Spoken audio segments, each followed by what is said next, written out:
Saya Cynthia Rompas masih menemani Anda di Kompas Petang. Saudara, kelompok yang mengatasnamakan Tim Pembela Demokrasi Indonesia atau TPDI kembali mendatangi gedung Barreskrim Polri untuk melaporkan dugaan pelanggaran tahapan pemilu. Laporan TPDI sempat ditolak Barreskrim Polri pekan lalu. Kali ini TPDI menghadirkan pemerhati telematika Roy Suryo. Roy Suryo menjelaskan kapasitas dirinya hadir sebagai ahli yang akan menjelaskan teknis dugaan manipulasi jumlah suara pemilu melalui aplikasi Sirekap KPU. Mungkin kemarin ketika teman-teman itu melaporkan dan mungkin belum diterima, ya, itu karena belum mendapatkan penjelasan apa yang sebenarnya mau dilaporkan. Nah, jadi hari ini saya akan menjelaskan bukti-bukti apa yang ada, yang itu memperkuat bahwa bukan hanya soal kecurangan, tapi juga ada tindakan melawan hukum, yang itu jelas. Dan itu ranahnya ada di Barreskrim. Intinya adalah saya diundang untuk menjadi ahli, untuk membedah forensik IT-nya KPU, dan bukan hanya saya, nanti ada ahli IT yang lain juga yang nanti akan diminta, jadi bukan hanya saya sendirian, nanti ada beberapa ahli IT, tapi hari ini saya duluan yang diajak. Saudara, Presiden Joko Widodo merespon polemik suara Partai Solidaritas Indonesia (PSI) yang banyak dipertanyakan karena melonjak signifikan di aplikasi Sistem Informasi Rekapitulasi Suara atau Sirekap. Jokowi tak banyak komentar soal polemik lonjakan suara PSI itu. Jokowi meminta masyarakat untuk meminta penjelasan PSI dan KPU. Polemik lonjakan suara PSI muncul saat suara partai yang diketuai anak Jokowi Kaisang Pangarep itu meroket hanya dalam waktu 3 hari. Dari 2,86% menjadi 3,13% atau bertambah 230.361 suara.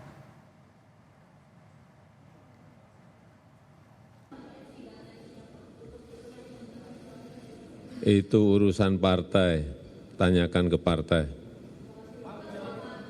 tanyakan ke KPU.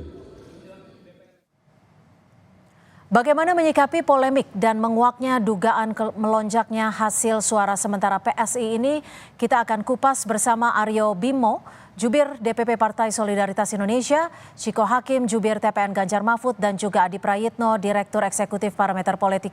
Selamat petang. Untuk para narasumber Kompas Petang sore hari ini, terima kasih sudah bergabung bersama kami. Halo, selamat petang. Selamat petang, Cynthia. Selamat petang Mas Ciko, selamat petang Mas Aryo dan juga Mas Adi. Semua, Aryo, Adi. Ya, saya ke Mas Aryo terlebih dahulu. Mas Aryo, ini lonjakan suara tertinggi kalau data dari PSI, internal PSI ini terjadi pada tanggal berapa sih Mas Aryo? Dan di daerah mana saja yang melonjak sangat signifikan? Ya karena ditanyanya PSI ya saya akan jawab PSI ya. Tapi sebenarnya sebelum itu saya ingin mungkin diluruskan sedikit ya, artinya yang melonjak itu bukan hanya PSI. Hampir semua partai itu hari demi hari juga ada kenaikan. Ya, jadi bukan lonjakan itu bahasa publisitas saya mengerti, tapi kenaikan itu ada, bahkan di partai-partai lain jauh lebih besar dibandingkan PSI yang dari mungkin seminggu yang lalu sekitar tanggal mungkin 26 ya sampai sekarang itu hanya mungkin sekitar 0,4% ya, artinya naiknya gitu. Sedangkan partai-partai lain ada juga yang lebih dari. Oke, kalau data dari PSI sendiri berapa persen naiknya dan melonjaknya di hari apa dan di daerah mana saja? Kita bicara segmented dulu ya untuk PSI ya. Ya, oke. Untuk PSI ini saya melihat data itu pergerakan yang mungkin agak berbeda itu mungkin di sekitar tanggal 25 sampai tanggal 1 ya itu, tapi itu pun dari 1,96 gitu ya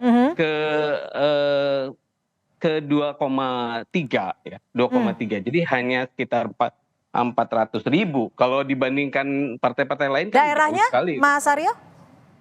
Itu mulai terlihat di daerah-daerah misalnya seperti DKI ya, meskipun DKI juga masih jauh juga ininya, masih 55% masuk ya kalau nggak salah.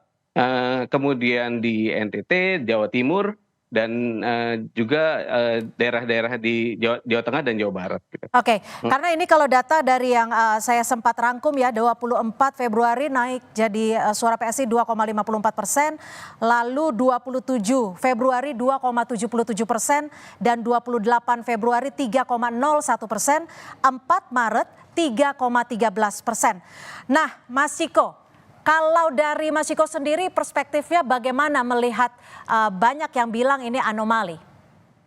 Ini anomali banget karena naik 0,6% itu besar kalau dimulai dari angka 2%-an.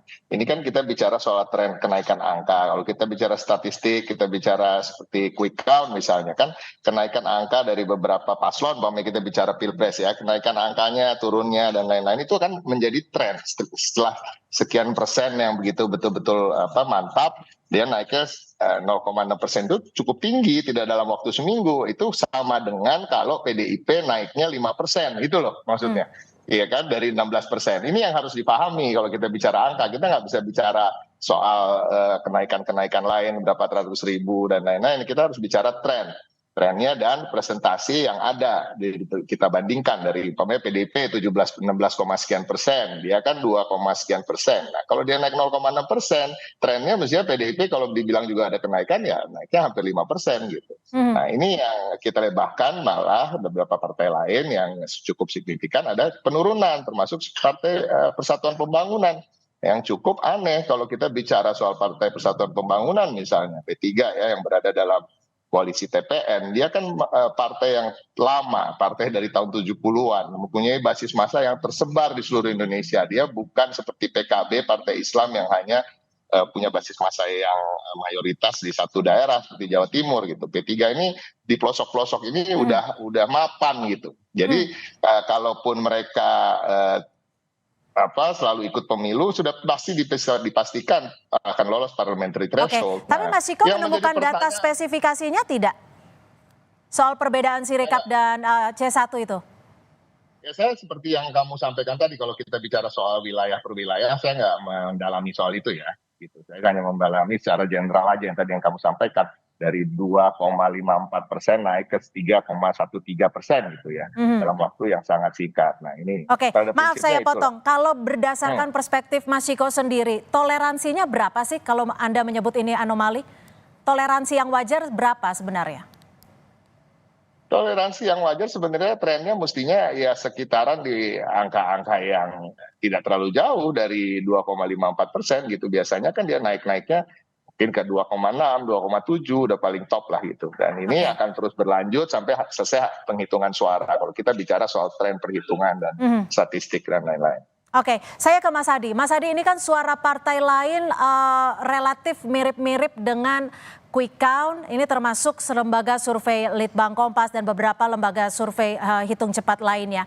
Khusus suara PSI ini kan melonjak suaranya yang masuk dari data rekap KPU di kisaran 65%. Kalau Anda sendiri membacanya seperti apa, Mas Hadi?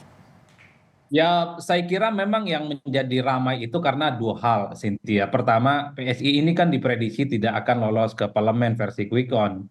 Perolehan suaranya itu kan di kisaran angka sekitar 2,8%.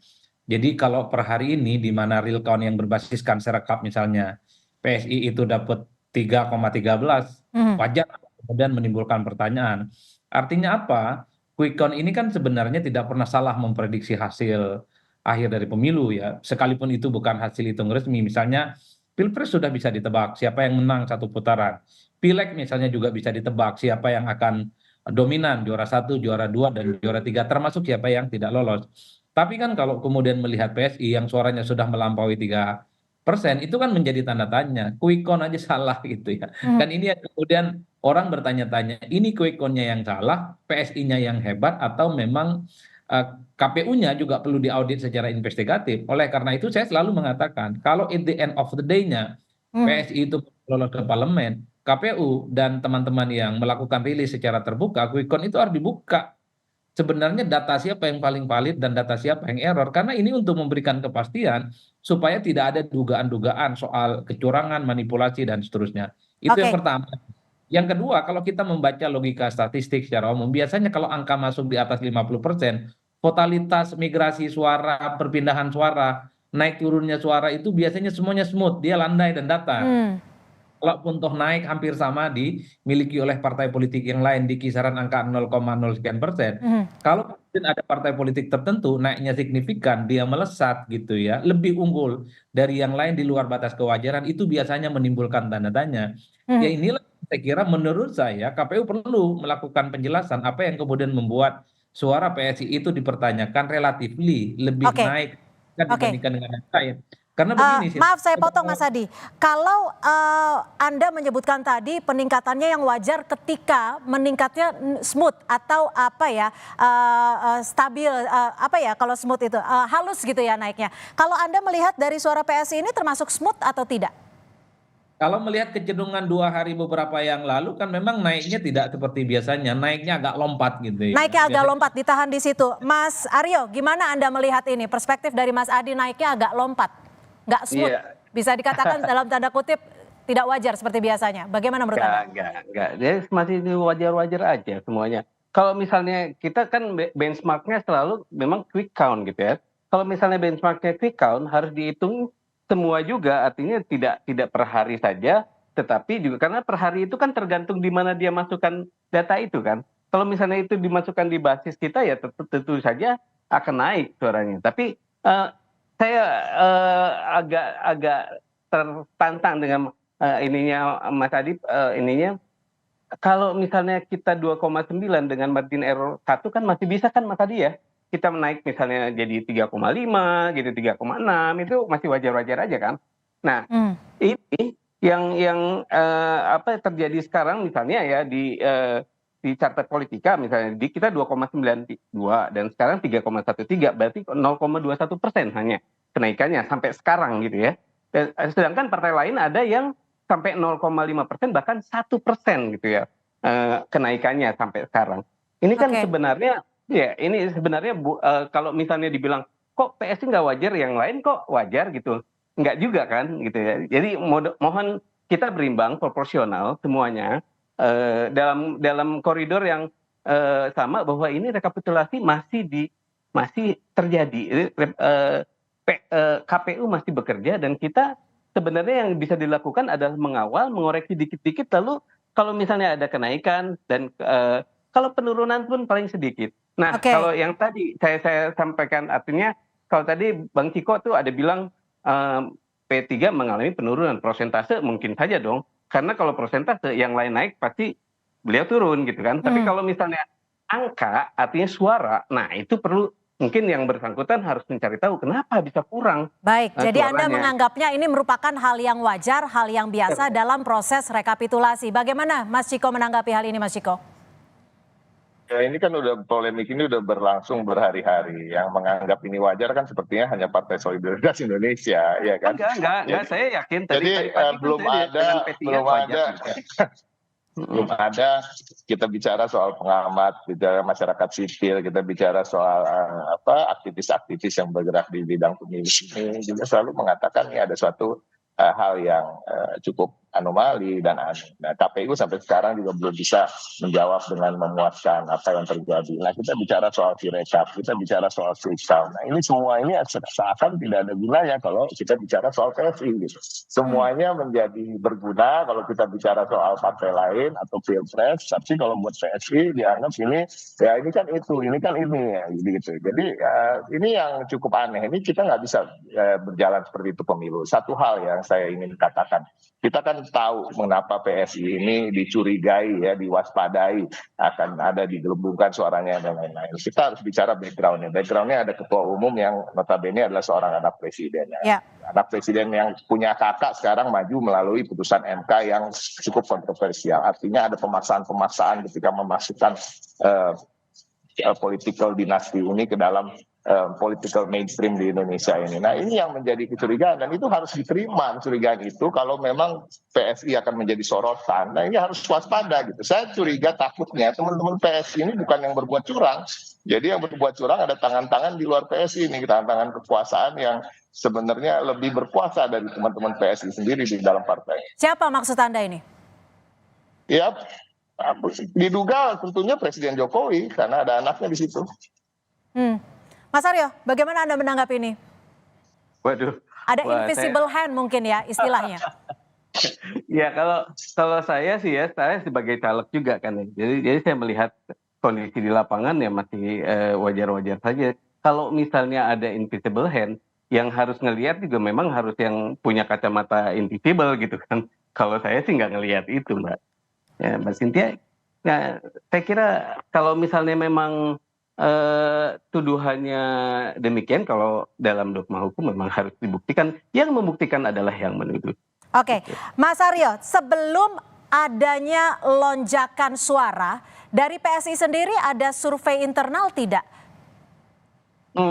Ya, jelas kita punya Nggak ada survei mekanisme. internal? Tidak ada Nggak, pihak internal yang ikut memantau? nggak, jelas kita punya survei internal yang artinya sebelum pemilu pencoblosan berapa dan setelah pemilu pencoblosan itu berapa. Dan itu juga yang menjadikan kita ketika beberapa hari pemilu itu suaranya masih kok nggak naik-naik dari 1, sekian gitu kan ya nah ini eh, Bro Ketum atau Mas Ketum itu menginstruksikan kepada semua jajaran supaya kawal suara ini jangan sampai ini terjadi miskalkulasi. Nah, Oke. ini kesalahan-kesalahan ini yang ternyata juga kita temukan dikit-dikit di lapangan dan itu segera dikoreksi. Saya Oke. pikir ini yang kalau misalnya semua memang melakukan itu ya, koreksi di lapangan, di kecamatan, kabupaten, saya kira nggak akan ada yang ngomong nggak wajar gitu. Karena saya sih ngerasa suara saya tuh lumayan naik gitu meskipun cuma ribuan gitu kan. Kalau misalnya partai kecil kan buat itu bagus. Baik, kami tangkap. Mas Hadi, kalau Anda melihat apa yang terjadi saat ini, banyak yang menuding ada anomali suara PSI. Bagaimana Anda melihat kredibilitas KPU sendiri?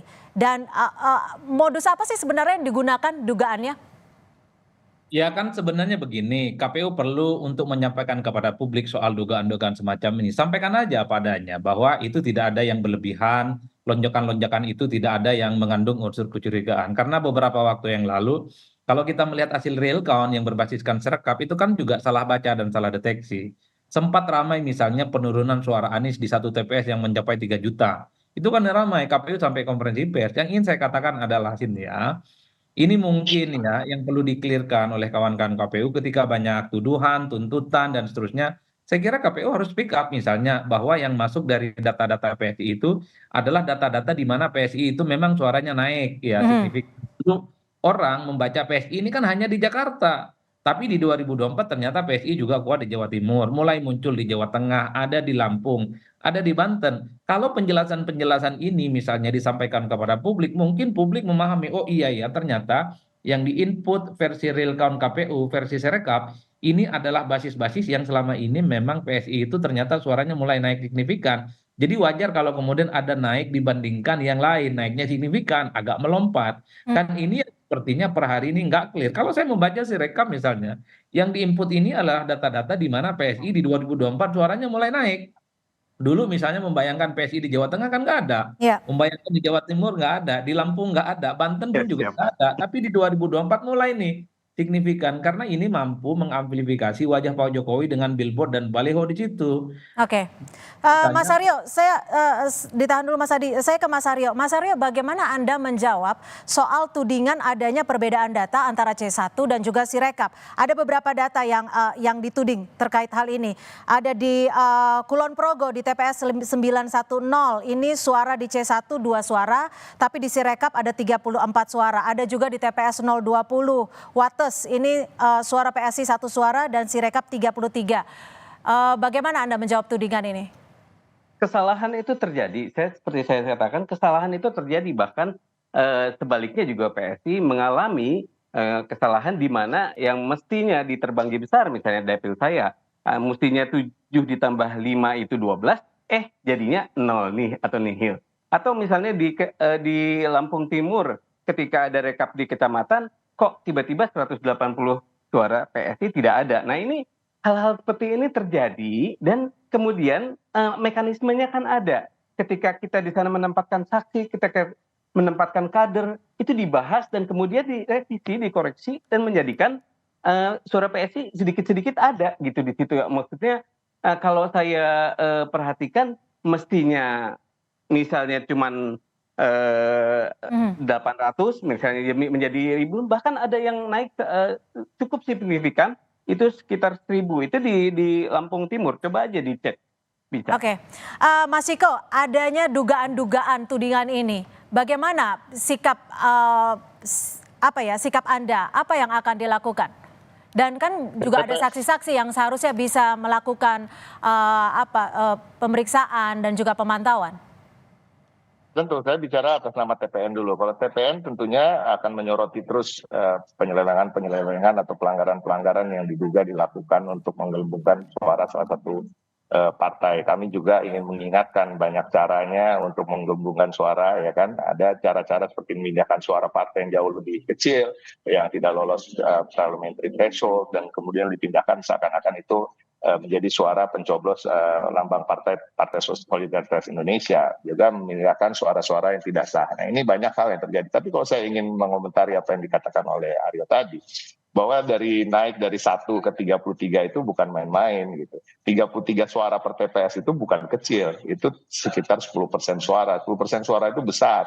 Jadi ini yang menjadi pertanyaan-pertanyaan gitu. Apakah betul PSI mempunyai basis massa segitu banyak di berbagai daerah, dan bahkan kalau itu menjadi kekeliruannya terlalu jauh gitu. Artinya memang yang disinyalir tadi cara-cara memindahkan suara itu kan banyak. Itu salah satunya memindahkan suara dari partai-partai yang tidak lolos, memindahkan suara dari kertas-kertas suara yang tidak sah dan lain-lain. Ini yang dicurigai. Dan ini wajar-wajar aja karena ada lonjakan yang tadi sudah disampaikan, saya sampaikan, Adi juga sampaikan bahwa kalau sudah suara itu dulu 50%, tren kenaikannya itu ya segitu-segitu aja. Oke, baik.